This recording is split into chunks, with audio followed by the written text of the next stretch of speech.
Ada apa sebenarnya? Kenapa nggak ambil sikap tegas?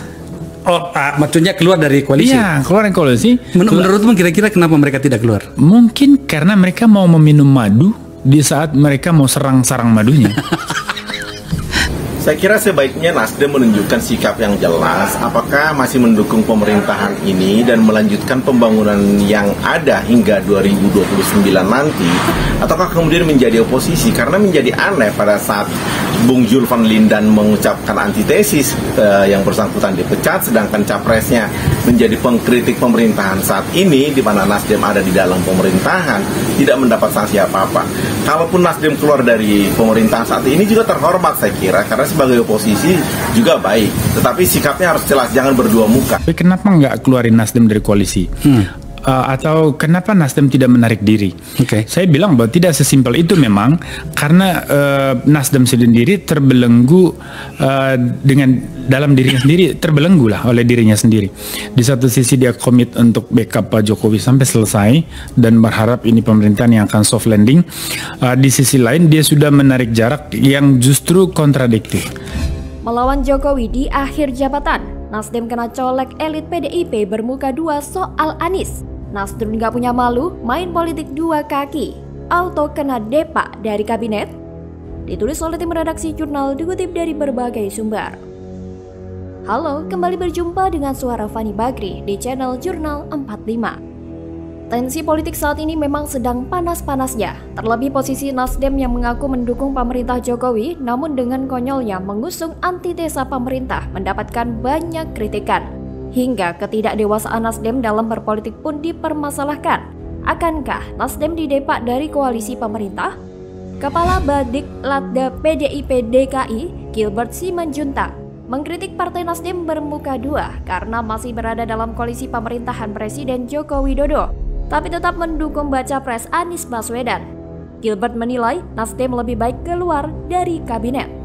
Awalnya kader partai PDIP itu mengungkit pernyataan mantan elit Nasdem Zulfan Lindan yang pernah menyebut Anies Baswedan merupakan antitesa Jokowi. Nasdem saat itu dinilainya justru mengambil sikap tegas terhadap Zulfan Lindan, bukan kepada Anies. Dia menilai Nasdem bersikap aneh pada saat Anies mengkritik pembangunan jalan di era Jokowi, hingga salah membaca data Badan Pusat Statistik atau BPS. Pasalnya, Nasdem tidak menyampaikan apapun, malah terkesan bungkam. Dengan nada geram, Gilbert lantas menyebut Partai Nasdem bermuka dua. Dia menyarankan agar Nasdem mulai memilih antara angkat kaki dari kabinet Jokowi atau menegur Anies Baswedan. Entah apa yang telah merasuki partai besutan Surya Paloh ini, jelas-jelas Anies Baswedan adalah antitesa pemerintah. Tapi masih tetap saja didukung majunya pres. Ini jelas blunder. Seharusnya Surya Paloh itu malu karena telah bersikap seperti pengkhianat. Tapi dengan tak tahu malunya, Paloh dan partainya masih bertahan di koalisi pemerintah. Bahkan melihat fenomena yang membagongkan ini, lantas pengamat politik Boni Hargens pun mengungkap alasan kenapa Presiden Jokowi tidak mengeluarkan saja Nasdem dari koalisi parpol pendukung pemerintah dengan mencongkel dua menteri yang tersisa, Siti Nurbaya dan Syahrul Yassin Limpo. Tidak sesimpel itu, karena Nasdem terbelenggu dengan dirinya sendiri. Satu sisi komit backup Jokowi sampai selesai, tapi di sisi lain menarik jarak. Nasdem mau mengubah pemerintahan ini bersama Anies Baswedan, kata Boni Hargens. Boni juga menjelaskan kalau Nasdem itu seperti ingin menenggak manisnya dengan duduk bersama dalam kekuasaan, tapi di saat bersamaan ingin mengambil sumber pemberi kemanisan itu. Ibarat mereka mau minum madunya, tapi di saat yang sama mau membakar sarang madunya. Nah, terbukti kan kalau Surya Paloh memiliki agenda terselubung dengan drama dua kakinya di pemerintah. Sikap inkonsisten dan muka dua Nasdem ini padahal berada dalam kabinet sangatlah tidak etis. Memang sebaiknya Nasdem ini menunjukkan sikap politik yang jelas, lebih baik keluar dari kabinet atau menegur Anies sebagai bukti masih mendukung atau mengawal pemerintahan saat ini. Apalagi Anies sendiri bukanlah kader Nasdem. Berada di kabinet tetapi sikapnya Nasdem terlihat oposisi, tidaklah dewasa secara politik.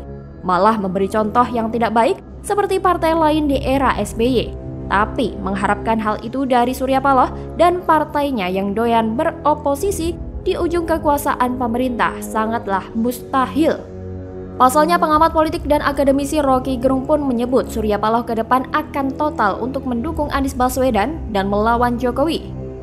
Menurutnya, Surya Paloh punya algoritmanya sendiri dalam memposisikan langkah politiknya. Dia mencontohkan saat zaman Soeharto, Surya Paloh itu punya rekam jejak dari zaman Orde Baru, dekat dengan Cendana, tapi tiba-tiba berbalik menyerang Soeharto. Kata dia, saat itu awal reformasi, perusahaan media milik Surya Paloh seolah menjadi tempat berkumpulnya oposisi. Secara bengis, media milik Surya Paloh malah menyerang Cendana di ujung kekuasaan. Demikian juga saat Surya Paloh di zaman kepemimpinan Presiden RI ke-6, Susilo Bambang Yudhoyono. Kata Rocky, polanya sama.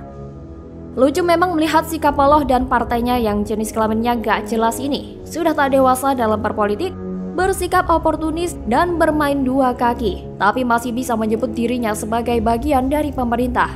Jadi wajar saja bila kemudian Partai Nasdem dicap sebagai partai pengkhianat. Hingga stempel buruk itu mempengaruhi elektabilitas capres usungan mereka yang kian hari kian melorot jatuh. Itu memang konsekuensi yang harus ditanggung Paloh dan partainya karena telah bermain standar ganda. Bagaimana kalau menurut Anda? Dan yang menarik buat saya, dua dari partai pengusung Anies Baswedan, yaitu Demokrat dan PKS, adalah partai oposisi yang selama 2 periode tidak mendapatkan jabatan apapun di kabinet. Jadi bisa dibilang dalam sisi finansial itu mereka sedang kekeringan. Nasdem yang selama ini ada di posisi pemerintahan mengajak Demokrat dan PKS untuk bergabung. Maka itu seperti oase buat Demokrat dan PKS yang memang sedang kehausan. Meski sayangnya, Nasdem juga pinter. Dia nggak mau tuh dijadikan sapi perah oleh Demokrat dan PKS. Yang dilakukan Nasdem hanya mengeluarkan biaya-biaya safari politik yang menguntungkan elektabilitas partainya saja, tanpa pernah melibatkan Demokrat dan PKS. Intinya saya mau mengatakan dengan jelas bahwa persatuan sinergi antara Partai Demokrat, Nasdem, dan PKS saya ibaratkan sebagai kawin paksa yang tidak mudah. Jangan-jangan akan layu sebelum berkembang. Ramalan Denny Siregar terbukti benar. PKS dan Demokrat nekat dukung Anies karena gak ada pilihan. Koalisi rapuh, gegara cadangan kas kering jadi oposisi 10 tahun. Ditulis oleh tim redaksi jurnal, dikutip dari berbagai sumber. Halo, kembali berjumpa dengan suara Fani Bakri di channel Jurnal 45. Nasib Anies Baswedan kali ini sedang di ujung tanduk. Bahkan partai pengusungnya PKS dan Demokrat hanya memanfaatkannya sebagai capres kepentingan bisnis. Apakah Nasdem akan benar-benar menyerah mengusung Anies? Dukungan yang diberikan kepada Anies Baswedan dari PKS dan Demokrat dianggap sebagai keterpaksaan atau karena kedua partai ini tidak memiliki pilihan lain. Setidaknya ini yang disampaikan oleh pegiat media sosial sekaligus loyalis Presiden Jokowi, Denny Siregar. Ia mengatakan, posisi Anies Baswedan sejak awal memang lemah jika dibanding dua capres lainnya, yaitu Prabowo Subianto dan Ganjar Pranowo.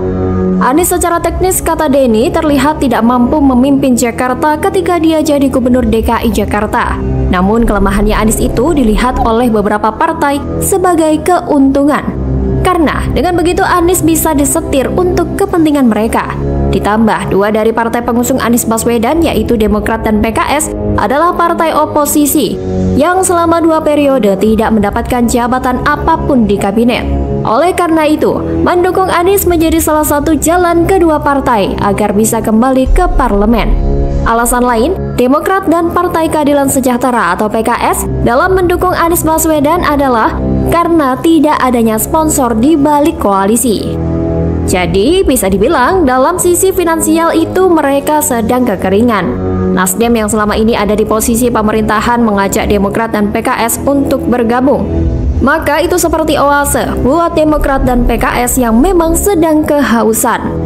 Meski sayangnya Nasdem juga pintar, dia gak mau dijadikan sapi perah oleh Demokrat dan PKS.